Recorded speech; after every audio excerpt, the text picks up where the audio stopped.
السلام علیکم ورحمۃ اللہ وبرکاتہ۔ نحمدہ ونصلی علی رسولہ الکریم، الصلاۃ والسلام علی سید الانبیاء والمرسلین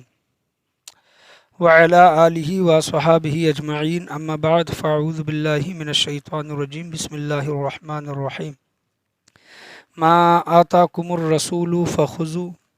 وما نہاکم عنہ فانتہوا، صدق اللہ و مولانا رسولہ النبی الامین المکین الکریم وعلی آلہ شاہدین و شاکرین والحمد للہ رب العالمین۔ آئیے کچھ عرض کرنے سے پہلے بہتر اور مناسب ہے کہ ہم اور آپ مل کر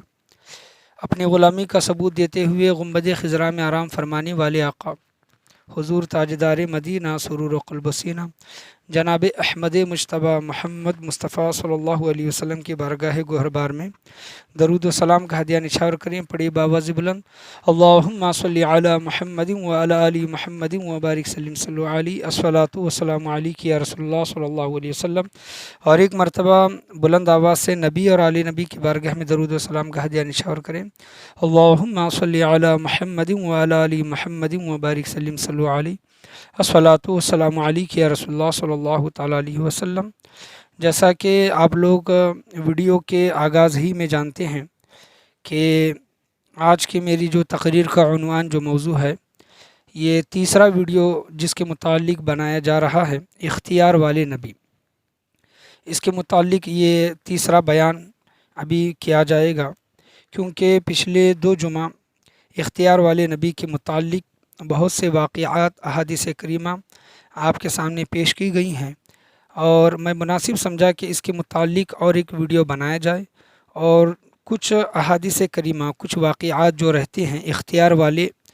نبی کو لے کر، اس موضوع کو لے کر انشاءاللہ عز و جل آپ کے سامنے بیان کیے جائیں گے۔ دیکھیں کہ آپ صلی اللہ تعالیٰ علیہ وسلم کو اللہ تبارک و تعالیٰ نے اختیار عطا فرمایا تھا، کہ دیکھیں کہ اللہ تبارک و تعالیٰ جس کو بھی جو کچھ بھی عطا فرماتا ہے وہ دنیا میں وہ چیزیں تقسیم کرتے ہیں، اور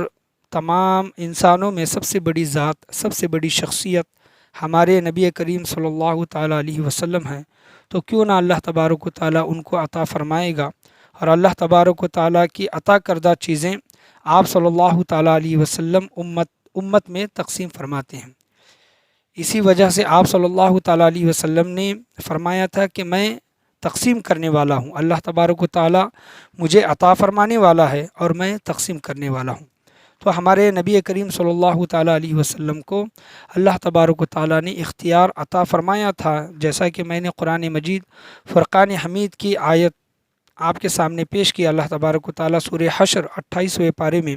ارشاد فرماتا ہے کہ ما آتاکم الرسول فخذوا وما نہاکم عنہ فانتہوا۔ اس کا ترجمہ ہے، اور جو تمہیں رسول عطا فرمائیں وہ لو، اور جس سے منع فرمائیں باز رہو۔ تو حضور صلی اللہ تعالیٰ علیہ وسلم نے بے حساب بے شمار چیزیں، صحابہ کرام ہوں یا پھر دیگر لوگ ہوں، آپ صلی اللہ تعالیٰ علیہ وسلم نے ان کو عطا فرمائی ہیں۔ جیسا کہ میں آپ کے سامنے ایک واقعہ پیش کرتا ہوں کہ اس واقعے کی روشنی میں ہم دیکھتے ہیں کہ ہمارے نبی کریم صلی اللہ تعالیٰ علیہ وسلم مجبور تھے یا پھر مختار تھے۔ جیسا کہ بعض لوگ یہ کہتے ہیں کہ ہمارے نبی کریم صلی اللہ تعالیٰ علیہ وسلم مجبور تھے، نعوذ باللہ من ذالک، کچھ کر نہیں سکتے تھے۔ تو احادیث کریمہ کی روشنی میں ہم دیکھتے ہیں کہ اللہ تبارک و تعالیٰ نے حضور صلی اللہ تعالیٰ علیہ وسلم کو کیا اختیار اور کن چیزوں سے اللہ نے ان کو نوازا تھا۔ استون حنانہ کا آپ یہ واقعہ جانتے ہیں کہ مدینہ منورہ میں حضور صلی اللہ تعالیٰ علیہ وسلم ایک کھجور کا تنا تھا، کھجور کا لکڑا تھا، اس کو ٹیک لگا کر آپ صلی اللہ تعالیٰ علیہ وسلم خطبہ ارشاد فرمایا کرتے تھے۔ صحابہ کرام میں سے ہی ایک لکڑی کا کام کرنے والا، بڑئی کا کام کرنے والا ایک شخص تھا، اس نے حضور صلی اللہ تعالیٰ علیہ وسلم کو ایک ممبر خطبہ ارشاد فرمانے کے لیے حضور صلی اللہ تعالیٰ علیہ وسلم کی بارگاہ میں تحفتاً ہدیتاً پیش کیا۔ جب آپ صلی اللہ تعالیٰ علیہ وسلم جس کھجور کے درخت کے تنے کو لکڑے کو ٹیک دے کر خطبہ ارشاد فرمایا کرتے تھے، تو آپ صلی اللہ تعالیٰ علیہ وسلم اس کھجور کے درخت کے تنے سے نئے ممبر کی طرف تشریف لے جانے لگے۔ یہ مسجد نبوی کا واقعہ ہے، صحابہ کرام موجود ہیں۔ تو اچانک ایک رونے کی، ایک چلانے کی آواز آئی۔ صحابہ کرام کہتے ہیں کہ وہ آواز ایسی تھی کہ جیسے کوئی اونٹنی جنتے وقت، بچہ پیدا کرتے وقت جس طرح آواز نکالتی ہے، یا پھر ایک اونٹنی جس طرح روتی ہے، اس طرح کا آواز رونے کا سنائی دے رہا تھا۔ آواز تو سنائی دے رہا تھا، لیکن آواز کس کی ہے یہ ہمیں سمجھ میں نہیں آ رہا تھا۔ ہم نے توجہ سے دیکھا تو صحابہ کرام ارشاد فرماتے ہیں کہ وہ کھجور کا تنا جس کو ٹیک لگا کر حضور صلی اللہ تعالیٰ علیہ وسلم خطبہ ارشاد فرمایا کرتے تھے، وہ کھجور کا تنا جس کا نام استون حنانہ تھا، وہ حضور صلی اللہ تعالیٰ علیہ وسلم کی فراق میں، جدائی میں رو رہا ہے۔ رو اس وجہ سے رہا ہے کہ حضور صلی اللہ تعالیٰ علیہ وسلم مجھے ٹیک لگا کر خطبہ ارشاد فرمایا کرتے تھے، لیکن ابھی نیا ممبر بن گیا تو آپ صلی اللہ علیہ وسلم اس نئے ممبر پر خطبہ ارشاد فرمائیں گے۔ آپ صلی اللہ تعالیٰ علیہ وسلم نے جب یہ آواز سنی تو آپ صلی اللہ علیہ وسلم دوبارہ پلٹے، تشریف لے گئے استون حنانہ کی طرف، اور آپ صلی اللہ تعالیٰ علیہ وسلم اس سے دریافت کرتے ہیں تو وہ بیان کرتا ہے کہ یا رسول اللہ، میں آپ کی جدائی میں آپ کی فراق میں رو رہا ہوں۔ آپ صلی اللہ تعالیٰ علیہ وسلم اس کو گلے سے لگاتے ہیں، اور وہ رونا اس طرح بند کر دیتا ہے جس طرح کوئی ایک بچہ ماں کی گود میں روتا روتا خاموش ہو جاتا ہے۔ تو وہ استون حنانہ خاموش ہو گیا۔ تو آپ دیکھیں کہ یہاں پر حضور صلی اللہ تعالیٰ علیہ وسلم کے اختیارات، عطا کردہ چیزیں کیا تھیں اللہ تبارک و تعالیٰ نے جو عطا فرمائی تھی۔ حضور صلی اللہ تعالیٰ علیہ وسلم ارشاد فرماتے ہیں کہ اے استون حنانہ، اگر تو چاہے، یعنی وہ محبت رسول میں اس طرح گریہ وزاری کرنے لگا، رونے لگا۔ آپ صلی اللہ تعالیٰ علیہ وسلم اس سے اتنا خوش ہوئے کہ آپ صلی اللہ تعالیٰ علیہ وسلم نے اس کھجور کے تنے سے، درخت کے تنے سے، لکڑے سے آپ صلی اللہ تعالیٰ علیہ وسلم نے ارشاد فرمایا کہ اے استون حنانہ، اگر تو چاہے تو میں تجھے دنیا میں ہرا بھرا کر دوں، یعنی پہلے جس تو پوزیشن پر تھا، پہلے جس طرح تو ہرا بھرا رہتا تھا، اگر تو چاہے تو میں تجھے دنیا میں ہرا بھرا کر دوں تاکہ دنیا والے تیرے کھجور کھائیں، تیرا پھل کھائیں، اور اگر تو چاہے تو میں تجھے جنت میں لگا دوں تاکہ جنت والے تیرے درخت کے پھل کھائیں۔ تو آپ یہاں پر غور کرنے کا مقام ہے کہ حضور صلی اللہ تعالیٰ علیہ وسلم یہ نہیں فرما رہی ہیں کہ میں اللہ تبارک و تعالیٰ سے اجازت لے کر، میں اللہ تبارک و تعالیٰ سے پوچھ کر تجھے جنت میں لگاؤں گا، نہیں، کیونکہ اللہ تبارک و تعالیٰ نے آپ صلی اللہ تعالیٰ علیہ وسلم کو یہ اختیارات عطا فرمائے تھے۔ اس وجہ سے حضور صلی اللہ تعالیٰ علیہ وسلم نے ارشاد فرمایا کہ میں تجھے جنت میں لگاؤں گا۔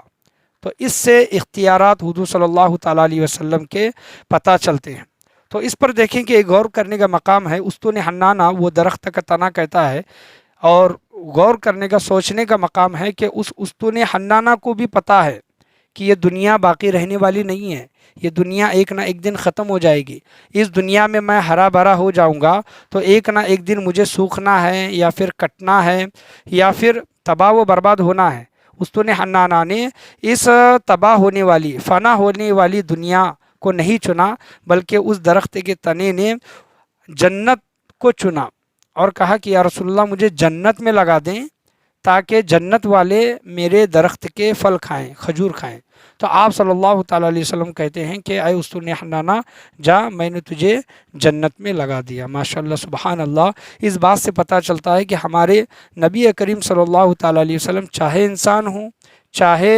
درخت ہوں، ان کو جنت عطا فرما سکتے ہیں۔ یہ اللہ تبارک و تعالیٰ نے آپ صلی اللہ تعالیٰ علیہ وسلم کو اختیار عطا فرمایا ہے۔ تو آپ صلی اللہ تعالیٰ علیہ وسلم نے استون حنانہ کو جنت میں لگا دیا، اور دنیاوی معاملہ جو تھا کہ اس کو زمین میں دفن کر دیا گیا۔ تو استون حنانہ کو فراق رسول میں رونا، محبت رسول میں رونا، یہ انعام ملا کہ آپ صلی اللہ تعالیٰ علیہ وسلم نے اس کو جنت میں لگا دیا۔ تو اس احادیث کریمہ سے جو میں نے آپ کے سامنے تفصیل سے جو بیان کیا یہ حدیث، تو اس حدیث کریمہ سے پتہ چلتا ہے کہ آپ صلی اللہ تعالیٰ علیہ وسلم کو اختیار تھا کہ